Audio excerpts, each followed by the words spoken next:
Welcome back to our next video. और आज का जो हमारा टॉपिक है वो है इम्परेटिव सेंटेंस। इम्परेटिव सेंटेंस होते क्या हैं, कहते किसे हैं, ये चीज़ हम इस वीडियो में कवर करने वाले हैं। तो चलिए बढ़ते हैं वीडियो की ओर। तो सबसे पहले हम देखेंगे imperative sentence.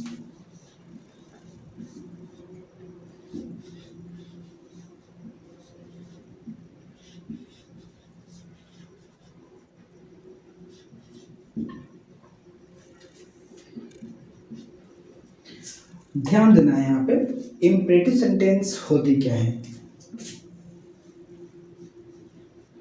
Which sentence show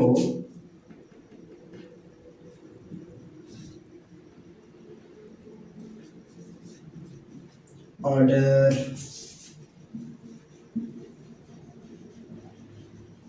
request, command,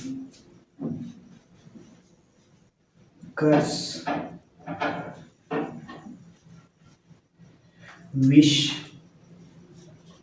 etc. is called imperative sentence.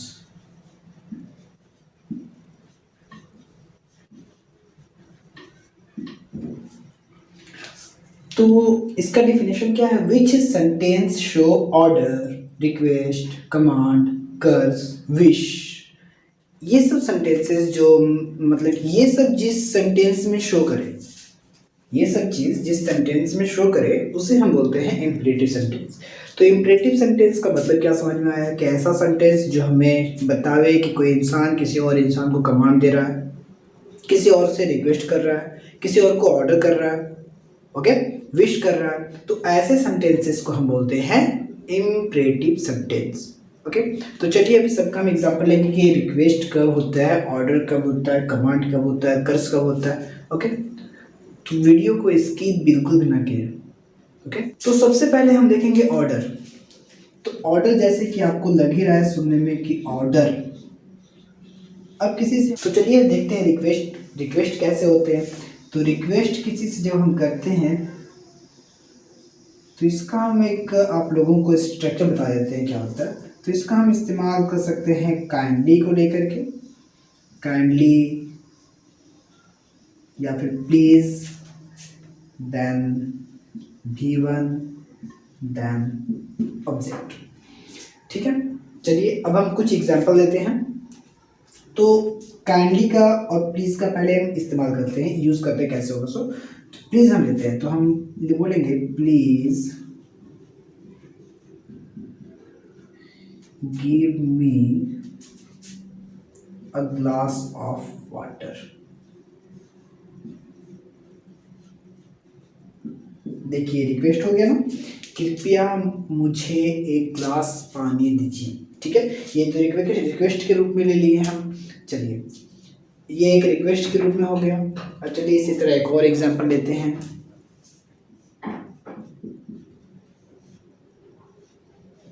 Kindly give me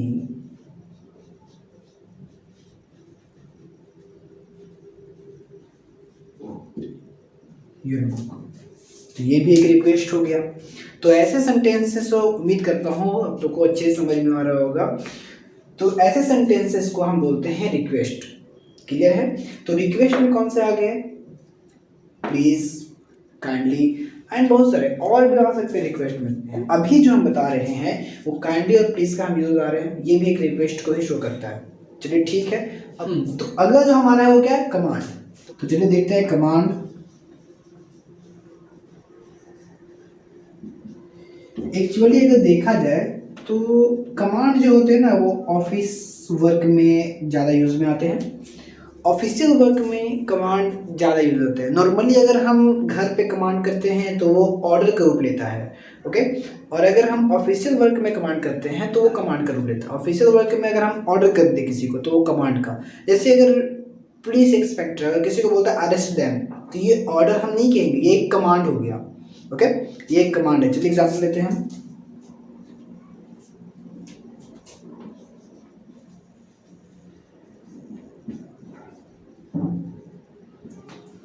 ठीक है, ये एक कमांड का रूप ले लिया। एक और एग्जांपल, किल हिम।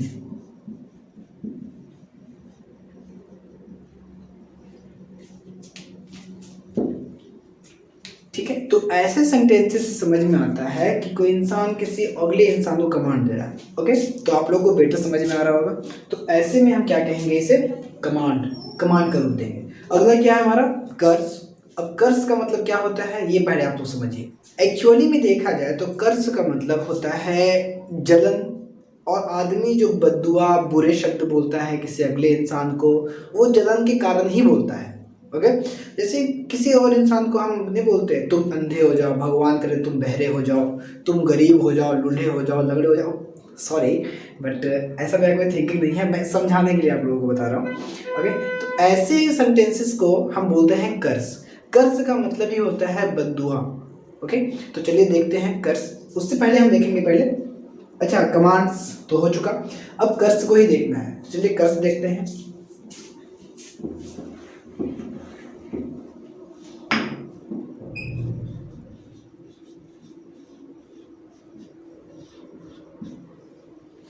चलिए ध्यान देना है, कर्ज होते क्या है। ये इसका स्ट्रक्चर है, और ये एक्सक्लेमेशन मार्क। जैसे एग्जांपल लेते हैं,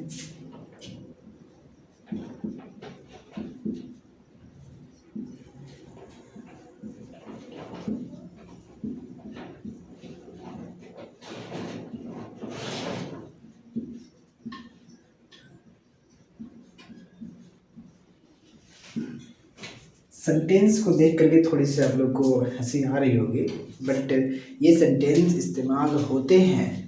ओके, इंप्रेशन को ये बता रहा है, ये कर्ज है, कर्ज जलन है ना। और आदमी जो बद्दुआ करता है वो जलन के लिए ही करता है, जलन के कारण ही करता है। तो भगवान करे तुम बहरे हो जाओ। ओके, तो चलिए देखते हैं इसका इंग्लिश क्या क्या होता है। तो क्या हो जाएगा इसका इंग्लिश, मे यू बी डिफ एक्सक्लेमेशन।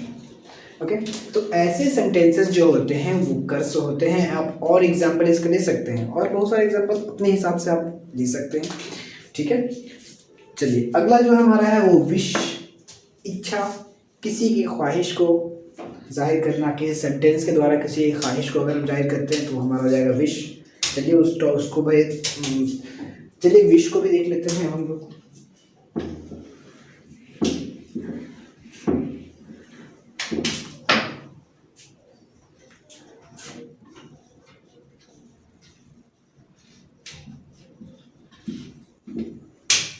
तो विश का जो स्ट्रक्चर होता है वो हमारा स्टार्टिंग होता है वुड, दैट प्लस, तो इसका स्ट्रक्चर क्या हो गया, would that plus subject plus verb plus noun. Noun object रूप में आ सकते हैं। चलिए एक एग्जांपल हम लेते हैं,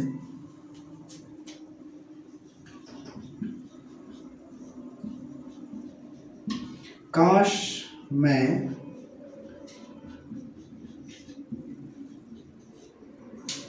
प्रधानमंत्री होता।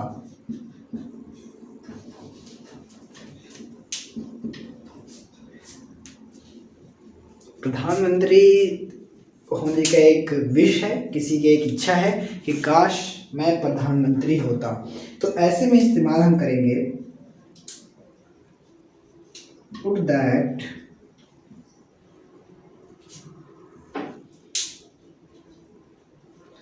आई वर